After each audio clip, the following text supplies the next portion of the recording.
Napoleon Bonaparte. The military genius who conquered most of Europe crowned himself emperor and rewrote the map of an entire continent. But there was one enemy that brought the great general to his knees: rabbits. Yes, little bunny rabbits.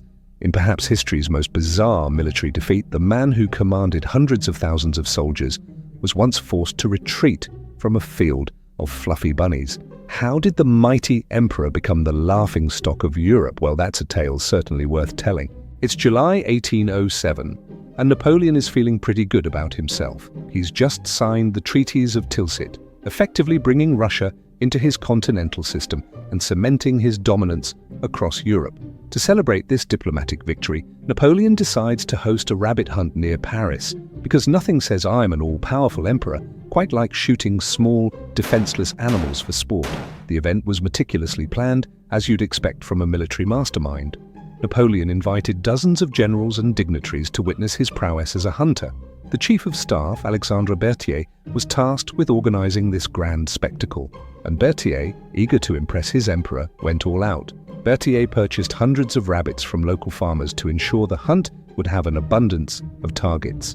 And on the morning of the hunt, these rabbits were placed in cages around the field, ready to be released when the emperor and his hunting party arrived. The stage was set for a display of imperial dominance over nature itself. But here's where our story takes an unexpected turn, much like Napoleon's campaign in Russia would a few years later.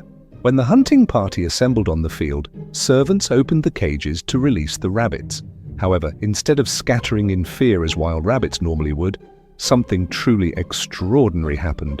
The rabbits turned and charged directly toward Napoleon and his men. Imagine this scene for a moment: the Emperor of France, conqueror of nations, standing bewildered as hundreds of rabbits hop aggressively in his direction. Initial amusement quickly turned to confusion and then to alarm as the furry horde descended upon them. Why would rabbits, creatures known for their timidity, suddenly attack humans? Well, there's a simple explanation that Napoleon's chief of staff had overlooked. These weren't wild rabbits, they were domesticated ones. And what do domesticated rabbits do when they see humans? They associate them with food. So when these hungry bunnies saw a group of elegantly dressed men standing in a field, they didn't see predators, they saw dinner servers. Hundreds of rabbits swarmed toward Napoleon, some reportedly even jumping to climb up his legs, seeking the food they thought he would provide. The emperor, completely taken aback by this fluffy assault, began swinging his riding crop to fend them off. His marshals, those brave men who had faced cannon fire without flinching, were now batting away determined rabbits with their hats and gloves. The dignified hunt had devolved into a farce of historic proportions. But the rabbit army was relentless. For every bunny Napoleon shooed away, 3 more took its place. This wasn't just a minor inconvenience. The situation had become untenable. Now you might be wondering, could the greatest military commander in Europe not devise a strategy to defeat a bunch of rabbits? Apparently not. As the Cottontail cavalry continued their advance, Napoleon made perhaps the most humiliating decision of his career. He retreated. Yes, the Emperor of France, the man who would later say impossible is a word only found in the dictionary of fools, turned tail and fled. His carriage was quickly brought around, and Napoleon made a hasty exit from the field, with rabbits reportedly chasing the imperial coach as it sped away. The invited guests, many of whom had fought alongside Napoleon in his greatest victories, struggled to maintain their composure. How could they not laugh at the sight of Europe's most feared leader being routed by bunnies? Behind gloved hands and handkerchiefs, snickers spread through the hunting party like wildfire. News of the Battle of the Bunnies spread quickly through Parisian social circles, though official accounts were mysteriously silent on the matter.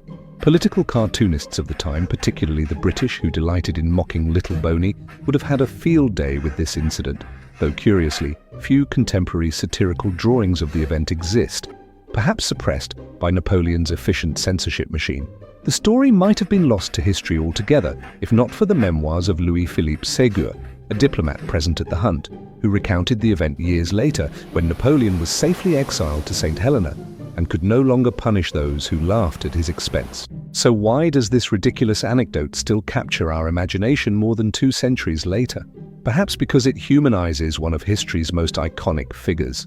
The image of Napoleon, the self-crowned emperor, the military genius, fleeing from rabbits reminds us that even the mightiest among us have moments of absurdity and vulnerability.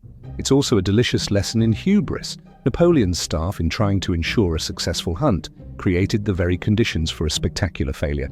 By using domesticated rabbits instead of wild ones, they transformed an imperial showcase into a comedy of errors. History remembers Napoleon for his code of laws, his military brilliance, and his ultimately doomed ambition. But this small, furry footnote reminds us that sometimes the most powerful enemies aren't the ones with armies. Perhaps they're the ones with whiskers and big floppy ears. After all, not even the greatest emperor can command nature itself. So the next time you see a rabbit, remember, that harmless ball of fluff once brought Napoleon Bonaparte to his knees and hopped straight into history. Thanks so much for joining us on this journey through time and all across history. There's still so much more to explore, so why not uncover the next chapter right now?